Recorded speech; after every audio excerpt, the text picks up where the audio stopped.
జై శ్రీమన్నారాయణ. జై జై శ్రీమన్నారాయణ. ఆండాల్ దివ్య తిరువడుగలి శరణం.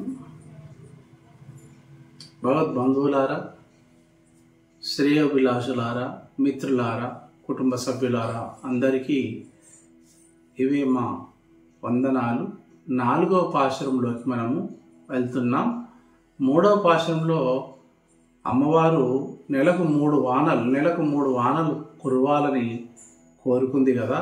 ఈ 3 వానలు కురిస్తే మాకు ఇహ సంపదలు, పంటలు, తర్వాత గో సంరక్షణ, సంపదలు పెరుగుతాయని కోరుకుంది కదా. ఈ మాటలు వర్షదేవుడు విన్నాడు.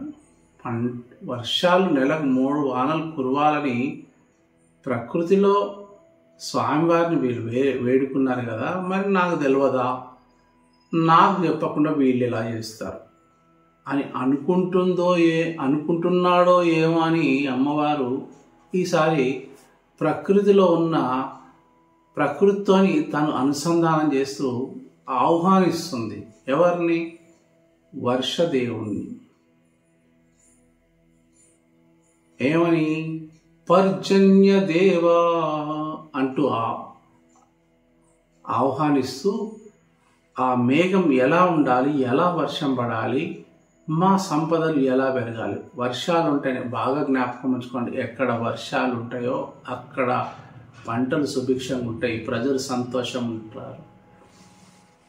సంపదలు ఎక్కడైతే పుష్కలంగా ఉంటాయో అక్కడ శాంతి నెలకొల్పుతారు. ప్రజలందరూ సుఖంగా, హాయిగా, సంతోషంగా జీవిస్తారు. కాబట్టి వర్షాలు పడిన చోట అతివృష్టి కాదండి, సమయానికి వర్షాలు పడ్డ తర్వాత రైతుల యొక్క కళ్ళల్లో ఆనందం మనం చూసి చెప్పవచ్చు.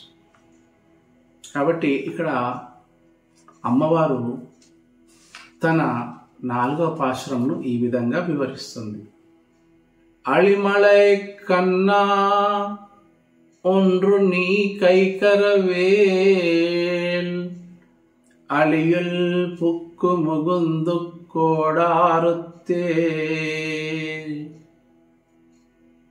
ஒளி முதல்வ நுர்வம்போல் மேய் கருத்து பாளியந்தோலுடை பர்பநாபன் கையில் அளிபோல்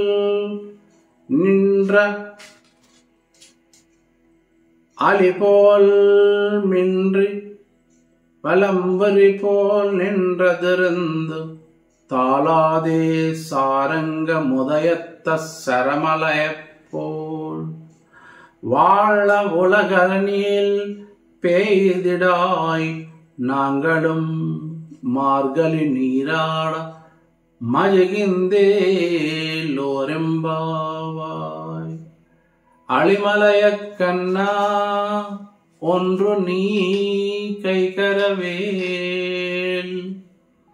அழியுள் புக்கு முகந்து கோடு ஆர்த்தேரி ஒளி முதல்வ நொருவம்போல் மேய் கருத்து பாலியந்தோலுடை பர்பநாபன் கையில் அலிபோல் மின்னி வளம்புரி போல் நின்றதிருந்து தாளாதே சாரங்க முதயத்த சரமலை போல் வாழ உலகனில் பெய்திடாய் நாங்களும் மார்கழி நீராட మగిలిందే ఏ లోరెంబావాయ్. దీన్ని అమృతవర్షి రాగంలో పాట రూపంలో కూడా ఎలా వర్ణించారు? ఓ పర్జన్య దేవా పాలింపరావా సంద్రమ్ముపై వ్రాలి సలలితములు తావి ఆది దేవుని ఓలే అతసీ దేహుడవై ఆకాశమున పైకెక్కి గర్జించుమా సుందరా బాహు అరవింద నాభు హస్తాన చక్రమ్ము వలె మెరిసి శారంగము వలె ఉర్మి శారంగ నిర్ముక్త శర పరంపరగా లోకము హర్షింప వర్షము కురియుమా మార్గశీర్ష స్నానము చేసి తరింతుము జగతికే మంగళము కూర్చు మన శ్రీవ్రతము అని పాట రూపంలో కూడా పాడుకోవచ్చు. ఆళిమళ ఎక్కన్నా దీని తాత్పర్యము భావం మనము చెప్పుకుందాం. ఆళిమళ ఎక్కన్నా వర్షదేవుడు ప్రత్యక్షమై వాళ్ళ ముందర నిలబడగానే ఆళిమళ ఎక్కన్నా అని పేరు పెట్టేశారు.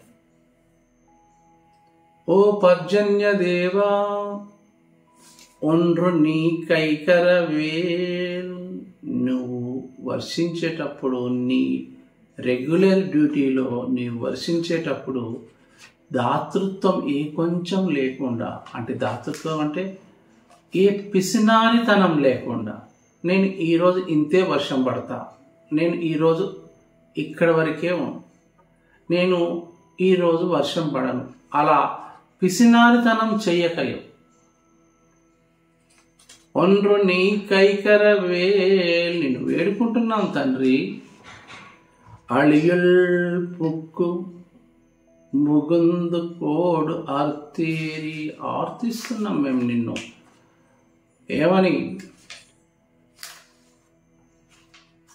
నీవు అంటే వర్షం తన విధిని తాను ఏ విధంగా, మేఘము ఎలా తయారవుతుందో తన విధిని తాను చేసుకుంటుంది.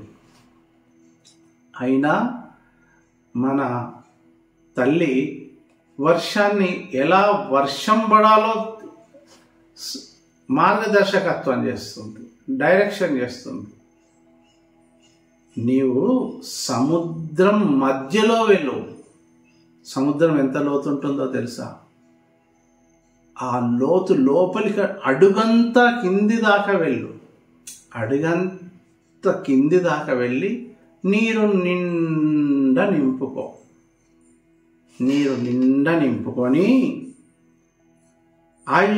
అలియుల్ పుక్కు ముగుందు కోడు అర్తేరి, అలా నిండా నింపుకొని ఒలి మొదల్వ నుర్వంబోల్ మేయి కరుత్తు, ఎలా నువ్వు ఆదిదేవుని వలె, అతసీ పుష్ప సంకాశుని వలె, నీల మేఘశ్యాముడి వలె, శ్రీకృష్ణ పరమాత్ముని వలె నల్లని మేఘములా, సుందరమైన దేహములా, శ్రీ మహావిష్ణువు స్వరూపము, శ్రీకృష్ణుని స్వరూపము అలా నిండుగా కారు మబ్బులతో ఉంటుంది. పూర్తి నల్లని రూపం కాదు, కారు మబ్బు రూపం ఎలా ఉంటుందో అలా ఉంటారు పరమాత్మ. అలా పరమాత్మను రూపంను ధరించు అయ్యా అంటూ మన ఆండాల్ తల్లి అతనికి సూచిస్తుంది. ఆయన ఆశ్చర్యంతో, ఏంటి ఈ అమ్మ నన్ను వర్షం పడే విధానాన్ని తెలియజేస్తుంది, కాబట్టి సరే ఈమె మాటలేదో విందాంలే అని చెప్పేసి అతను సంతోషంతో ఇంకా చెప్తారేమో అని ఆలోచిస్తుంది. ఏ విధంగా? పాళియందోలుడై పర్బనాభన్ కైల్, అలా నీరంతా నింపుకొని అలా నిండు గర్భిణిలాగా మెల్లమెల్లగా ఆకాశంలోకి చేరు. ఒక మేఘంలా, కారు మబ్బు మేఘంలా ఆకాశంలోకి చేరిన తర్వాత ఆ సుందరమైన రూపాన్ని ధరించు, స్వామివారి రూపాన్ని ధరించు. స్వామివారి రూపంలో ఏమేమి ఉంటాయి? స్వామివారి చేతిలో, స్వామివారి ప్రసన్నమైతే ఎలా కనిపిస్తారు? చేతిలో చక్రం, ఈ ఎడమ చేతిలో శంఖం, చతుర్భుజుడు కదా, 4 హస్తాలు ఉంటాయి కదా, చక్రం, శంఖం, నందకం అంటే ఖడ్గం, విల్లు అంటే శారంగం. ఈ ఆయుధాలతో నువ్వు ప్రకాశించు అంటే ఆ ఆయుధాలతోని ఈ వర్షం యొక్క పోలికను అన్వయిస్తున్నది అమ్మవారు. అలా నువ్వు పైకి అలిపోల్ పద్మనాభన్ కైల్, పద్మనాభుని వలె నువ్వు అక్కడ ఆకాశంలో నిండిపో. మరి అప్పటికే అడుగంతా నీళ్లు దాగి గర్భిణీ స్త్రీ మేడమెట్లు ఎంత భారంగా ఎక్కుతుందో అలా మెల్లిగా పైకి ఎక్కువ అని చెప్పింది. అక్కడ రూపం దాల్చుకోమని చెప్పింది. ఇక తన సుందర బాహు హస్తాల చేత ఏమేం పనులు చెయ్యాలో చెప్తుంది. అళిపోల్ మిన్ని వలంబరిపోల్ నిండ్రదరుందు, అలా ఆకాశాన్ని పైకెక్కి ఒక్కసారి గర్జించు. నేనొచ్చినా. ఎలా గర్జనలు చేయు. ఎలా గర్జించమన్నది? తాళాదే సారంగ ముదయత్త శరమళయకోల్, చేతిలో చక్రం వలె ఒక్కసారి మెరువు. స్వామివారి చక్రం మెరిసిందంటే ఆ మెరుపును మనం చూడలేము. అంత గట్టిగా ఒక్క మెరుపు. ఏమండి, ఆకాశంలో మేఘం అయినప్పుడు మెరుపు మెరిసిన తర్వాత శంఖం లాంటి ధ్వని వస్తుంది. దాన్నే ఉరుములు అంటారు. మెరుపులు, ఉరుములు. ఇంకొంచెం వాటి తీవ్రత ఎక్కువైతే పిడుగులు అంటారు. మనకి ఇక్కడ పిడుగులు అక్కర్లేదు. చక్రం వలె మెరువమన్నది. తాళాదే సారంగ అంటే అలా మెరిసి ఇలా ఉర్మి, శారంగ ముదయత్త శరమళయపోల్, అలా మెరిసి ఆ బాణ వర్షాలను సారంగం పైనుండి శత్రువులను స్వామివారు అలా బాణాలను సంధిస్తూ వేస్తుంటే ఆ బాణాల రూపంలో ఆ వర్షం పడాలని, ఏదో చిన్న జల్లులాగా, తుంపర్లాగా. వర్షం రకరకాల వర్షాలు పడుతుంటాయండి. ముసురువాన, జడివాన, కుంభవృష్టి, కుండపోత, ఇట్లా వర్షాలు పడుతుంటాయి. కానీ అలా పడమని చెప్పట్లేదు. కుండపోత వృష్టి కురిసినా అతివృష్టి. ఇంకా జడివాన కురిసినా అది ఇబ్బంది. ఇలా కొంచెం కొంచెం పడుతూ ఉన్నా కానీ అది అటు కాకుండా ఇటు కాకుండా, వర్షం వెలవకుండా, మనకు బయటకు వెళ్ళరాకుండా, ఇంట్లో ఉండలేకుండా, ఆ బట్టలు ఇంట్లో ఉన్న బట్టలు ఆరకుండా ఎన్నో ఇబ్బందులు ఉంటాయి. ఇలా వర్షము ఎలా పడమంటుంది? శారంగం, ధనస్సు, స్వామివారి ధనస్సులో నుండి, విల్లులో నుండి బాణాలు అలా వదులుతున్న కొద్దీ ఆ వర్షపు చినుకులు ఇలా బాణాల్లాగా మా నేలను తడిపేటట్టుగా ఒకసారి ఆ వర్షాన్ని, అంటే ఇక్కడ పర్జన్య దేవుడు ఏమైపోయాడు? సాక్షాత్తు శ్రీమన్నారాయణుడు అయిపోయాడు. ఎంత సంతోషం కలుగుతుందో ఈ వర్ష వానదేవునికి. అబ్బా, నన్ను ఈ విధంగా పోలుస్తున్నారు కాబట్టి నా డ్యూటీ, అంటే తన డ్యూటీ యథావిధంగా చేసుకునే డ్యూటీని వాళ్ళు గుర్తు చేస్తున్నందుకు మైమర్చిపోయాడు. అబ్బా, ఈ విధంగా వర్షం పడాలా? చక్రం వలె మెరిసి, శంఖం వలె ఉరిమి, శారంగంలో నుండి వెలువడిన బాణాలు వదిలినట్లు నీ వర్షం అలా రావాలి. చూడండి అమ్మవారి డైరెక్షన్ ఎంత గైడ్ చేస్తుంది, ఎలా టీచింగ్ చేస్తుందో చూడండి. వాళ్ళ ఉళ్ళగనిల్ పేదిడాయ్ నాంగళం, నీ వర్షం పరంపరంగా అలా వర్షం పడుతూ ఉంటే మేము ఆ వర్షంలో మేము తడిసి ఈ లోకమంతా హర్షింపజేయాలి. అబ్బా, వానలు, ఏం వానలు అని. వానలను హర్షింపడట్టుగా వర్షము కురియుమా. వాల ఉలగ నిల్పేదిడాయ్. ఈ వర్షంలో మార్గలి నీరాటం ఫస్ట్ పాశంలో, మొదటి పాశంలో వచ్చింది, రెండో పాశంలో వచ్చింది, మూడో పాశంలో వచ్చింది. నీరాడం, ఈ పదాలను, తమిళ పదాలను మనం కొన్నిటిని పట్టుకోవాలి. నీరాటం అన్నా, నీరాడం అంటే మాకు స్నానం చేయించు. మేము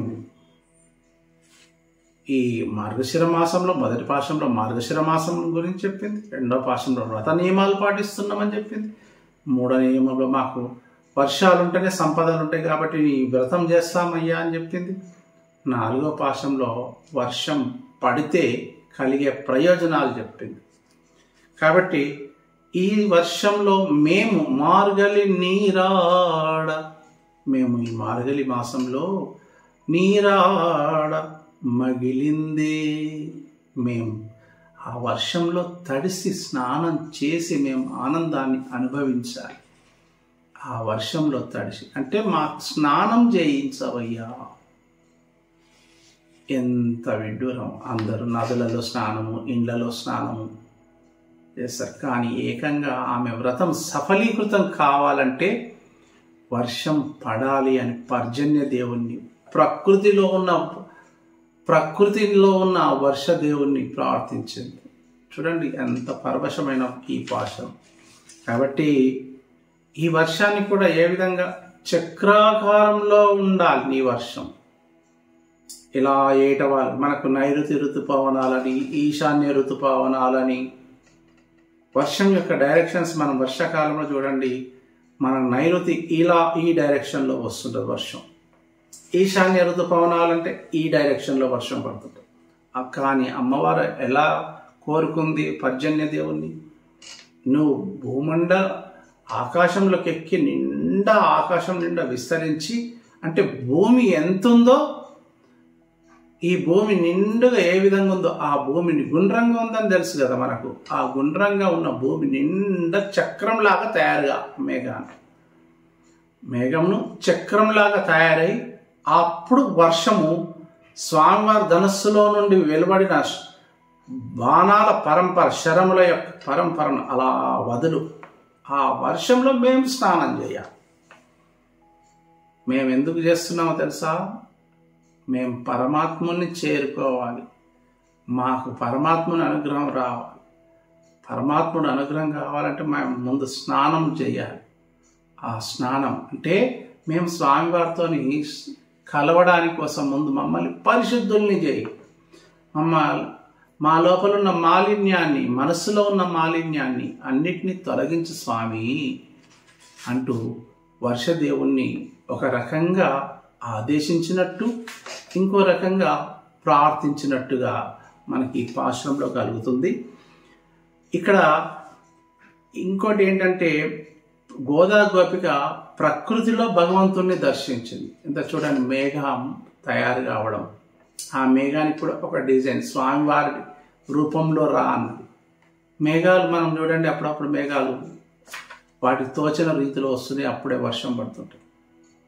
నేను నిన్ననే పాశ్రంలో చెప్పిన, ఇక్కడ వర్షం పడితే అక్కడ పడదు, అక్కడ వర్షం పడితే ఇక్కడ పడదు, ఇబ్బంది కలుగుతుంది. కానీ ఇక్కడ మనం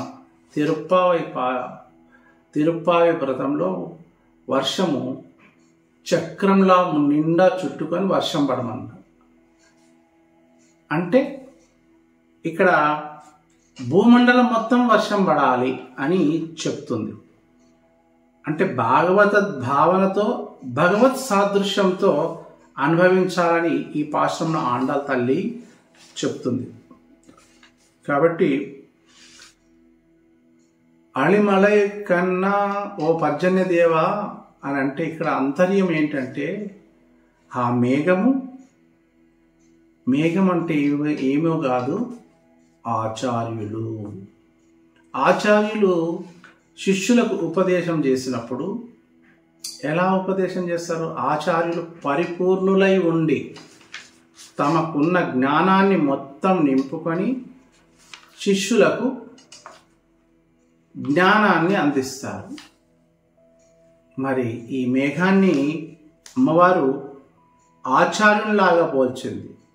ఉప్పు నీరు దాగి, సముద్రంలో నీరు తీయగా ఉండదు, ఉప్పు నీరు అంటే కష్టాలను అనుభవించి వాటిపైన సాధన చేసి వాటిపైన తపస్సు చేసిన ఆచార్యులు దాని నిండా జ్ఞానం నింపుకొని శిష్యులకు ఎప్పుడెప్పుడు పంచాలా.